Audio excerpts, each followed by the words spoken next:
Today, I'm making an ultra-light, guilt-free dessert, perfect for anyone wanting to enjoy sweets while staying on track with their diet.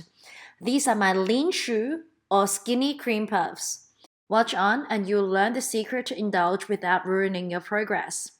For this recipe, we'll need 5 room temperature eggs, 140 grams of plain flour, 92 grams of butter, and 500 grams of water. These ingredients will make both the choux pastry and a milk-free custard. Oh, and when it's done, you will want your sweetener of choice.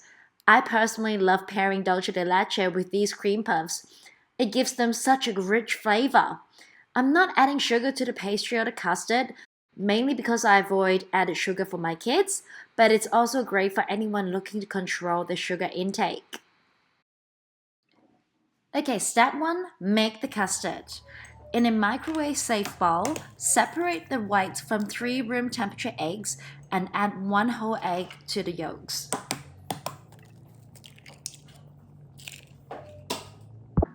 Add 40 grams of plain flour to the eggs, then beat the mixture until well blended.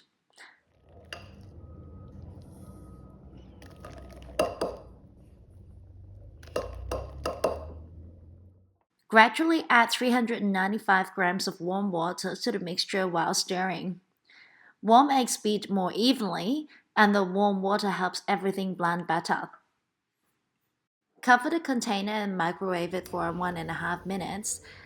Then take it out, whisk until smooth, then microwave again for another 1.5 minutes. Repeat this process 3 times total. Each time the texture will thicken. When it's thick and slightly lumpy like this, microwave one last time for 1 minute. Then whisk it again until smooth and creamy. Place a piece of plastic wrap directly on the surface of the custard, yes, touching it, to prevent a thick skin from forming. Set it aside to cool, then refrigerate it.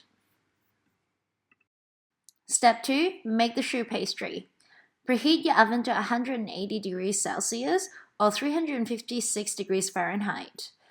In a small pot, heat 220 grams of water, 92 grams of butter, and a pinch of salt. Once the butter is fully melted, turn off the heat and add 120 grams of plain flour. Make sure the heat is off before adding the flour to avoid lumps. Stir well until it forms a dough, then turn the heat back on to low-medium heat. Keep stirring and cooking the dough until a thin film forms on the bottom of the pot. This means the dough is ready.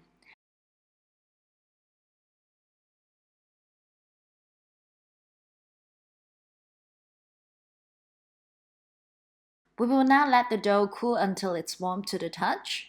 In the meanwhile, beat the 3 eggs and 1 whole egg together. Once the dough has cooled a little, gradually add the beaten eggs, mixing as you go. Don't add it all at once. We want a batter that's thick but not runny. The right consistency is one that loosely hangs off the whisk, almost like thick mucus. I know, not the most delicious sound in comparison, but it's accurate. Yeah, very thick mucus indeed. On to step 3, pipe and bake. Prepare a piping bag with a medium-sized round nozzle and scrape in the batter using a silicone spatula. Twist the end of the piping bag until a small amount of batter starts to come out of the nozzle.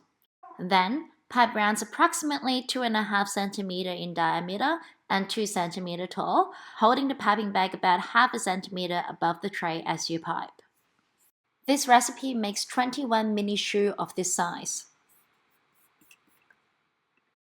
See those little tips sticking up? Wet your fingers and gently pat them down. If you have any leftover egg wash, you can brush it on top of the choux pastry for a more golden finish. I didn't since I used up all my eggs for the batter. I then sprinkle some crushed walnuts on top, but that's totally optional. Here's another thing that's very important. Spray the choux with water before baking. This helps them puff up properly, so don't skip this part. Place the baking sheet on the middle rack and bake for 30 to 35 minutes until golden brown on top and bottom. Look at them! They're golden brown and beautifully puffed up. They hold the shape perfectly, even after cooling. No collapsing at all. That's when you know the recipe works. Step 4. Fill the choux. While the choux are baking, take the custard out of the fridge and beat it for about a minute to bring it back to smooth, pipable consistency. Want to make a creme diplomat? Just whip about 50 ml of thickened or whipping cream and fold it into the custard. It will make the filling even more luxurious. Transfer the filling to a piping bag. Use a stick or chopstick to poke a hole into the bottom of each choux, then pipe the custard in. And the 5th step, finish and enjoy. The last thing you need to do is to drizzle or dip the puffs in your favorite sweetener. Honey, chocolate, caramel, whatever you like. For me, it's dulce de leche. Just look at that. The choux are so airy. They're packed full of custard. Pure indulgence or what? And the best part, it's diet friendly. As long as you don't go overboard with the toppings. A little sweetener goes a long way. Have leftover custard? Serve it on the side. It's so good with just a drizzle of honey or caramel. I hope you enjoyed watching this video, and most importantly, enjoy this dessert even when you're on a diet.